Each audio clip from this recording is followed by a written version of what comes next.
নাই, আমি ইতিমধ্যে লাচিত থানা অসম থলগিৰিয়ে সাংগঠনিক ভেটিটো শক্তিশালী কৰাৰ স্বাৰ্থত ইতিমধ্যে আমাৰ নামনি অসমত ইতিমধ্যে আমাৰ বৰপেটা, নলবাৰী, কামৰূপ, গোৱালপাৰা, গুৱাহাটী মহানগৰ, কামৰূপ গ্ৰাম্য এই সকলোখিনিয়ে আমাৰ জিলা কমিটি গঠন হৈছে।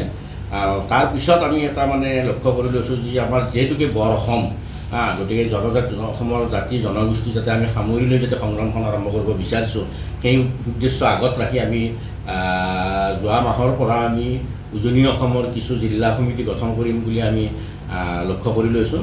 তাৰে অংশ হিচাপে আমি যোৱাকালি গোলাঘাট জিলা আমি ইতিমধ্যে গঠন কৰিলোঁ। যোৱাকালি আজি আমি মানে এই যোৰহাট জিলা সমিতিখন লাচিত থানাখন থলগিৰি গঠন কৰি দিলোঁ, যাতে আমাৰ এই জিলাসমূহৰ যাতে জাতি জনগোষ্ঠীসমূহৰ যাতে কিবা বিপদ আপদ হ'লে যাতে আমাৰ লাচিত থানাখন থলগিৰিৰ এই সমিতিসমূহে যাতে লক্ষ্য ৰাখিব পাৰে বা কিছু মানে যাতে সুৰক্ষা দিব পাৰে, সেই উদ্দেশ্য আগত ৰাখি মানে আমাৰ উজনি অসমৰ জিলাবিলাক সমিতিসমূহ আমি গঠন কৰি আহিছোঁ। আৰু অনাগত দিনত আমি ডিব্ৰুগড়, তিনিচুকীয়া, শিৱসাগৰ, চৰাইদেউ এইবিলাক জিলালৈতো আমি সমিতি গঠন প্ৰক্ৰিয়া কৰাৰ কাৰণে আমি চেষ্টা চলাম। আৰু আমি আশা ৰাখিম যাতে অসমৰ সমূহ জাতি জনগোষ্ঠীয়ে আমাক আদৰি লয়। আমাৰ যিখিনি মূল লক্ষ্য আৰু উদ্দেশ্য সেইখিনি তেওঁলোকক আমি জনাবলৈ চেষ্টা কৰিম। এইখিনিয়ে আমাৰ মূল কথা। ধন্যবাদ। জয়। লাচিত থানা অসম থলগিৰিত জন্ম হৈছিল 1921 চনৰ 24 নৱেম্বৰ তাৰিখে কাজিৰঙাত।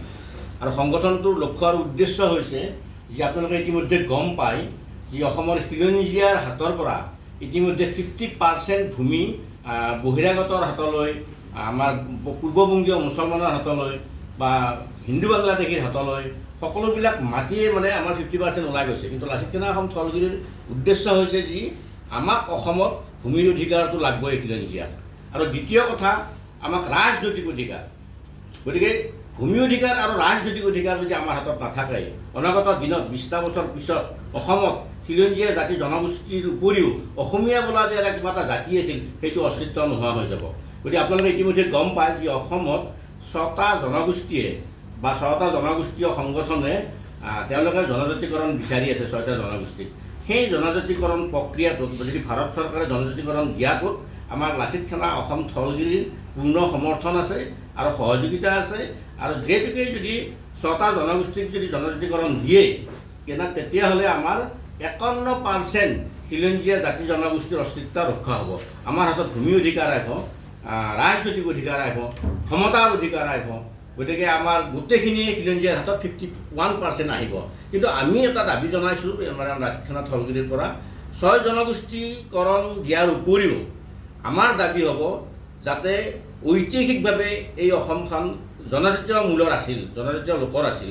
গতিকে সেই হিচাপত গোটেই অসমখন যাতে ভাৰত চৰকাৰে যাতে জনজাতীয়কৰণ কৰা বুলি ঘোষণা কৰে।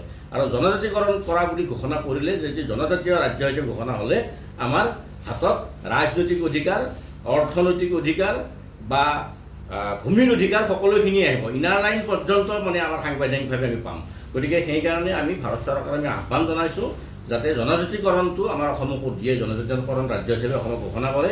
গতিকে থুলমূল হিচাপে আমাৰ এইখিনিয়ে উদ্দেশ্য। আৰু তাৰোপৰি আমাৰ কিছুমান আছে যি মানে অসমত আপোনালোকে গম পায় ইতিমধ্যে নাগৰিকৰ ভিত্তিবৰ্ষ কিছুমানে 71 চনক সমৰ্থন কৰি আছে।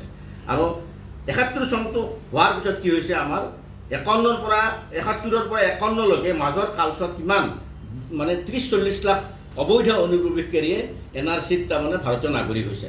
গতিকে আমি লাচিত থানা অসম থলগিৰিৰ আমি মানে দাবী জনাইছোঁ যাতে 51 চনৰ ভিত্তিত যাতে NRCখন পুনৰীক্ষণ কৰে। যিহেতুকে মানে আমি অস্তিত্ব অসমীয়া জাতিৰ আমাৰ অস্তিত্বটো বিপন্ন হৈ গৈছে। গতিকে আমি লাচিত থানা অসম থলগিৰিয়ে নাগৰিকৰ ভিত্তিবৰ্ষ 1951 চন আৰু খিলঞ্জীয়াৰ ভিত্তিবৰ্ষ 1826 চনক আমি ভিত্তি কৰি আমি আগবাঢ়িছোঁ। গতিকে অন্যথা কিন্তু আমি লাচিত থানা অসম থলগিৰিয়ে এইবিলাকৰ মানে ক্ষেত্ৰত কোনোদিনে আমি কম্প্ৰমাইজ নকৰোঁ। আৰু আমি এটা কথা জানিব আপোনালোকে অসমৰ ৰাইজক জনাই থওঁ যে লাচিত থানা থলগিৰিয়ে 1-2 চৰ তাক 2 খোজ বহিৰাগতক মাৰি আমি সস্তীয় জনপ্ৰিয়তা আমি অৰ্জন কৰিব বিচৰা নাই। আমাৰ মূল এজেণ্ডাকেইটাত বিষয়টো আমি লৈ আমি আগবাঢ়িম। ধন্যবাদ।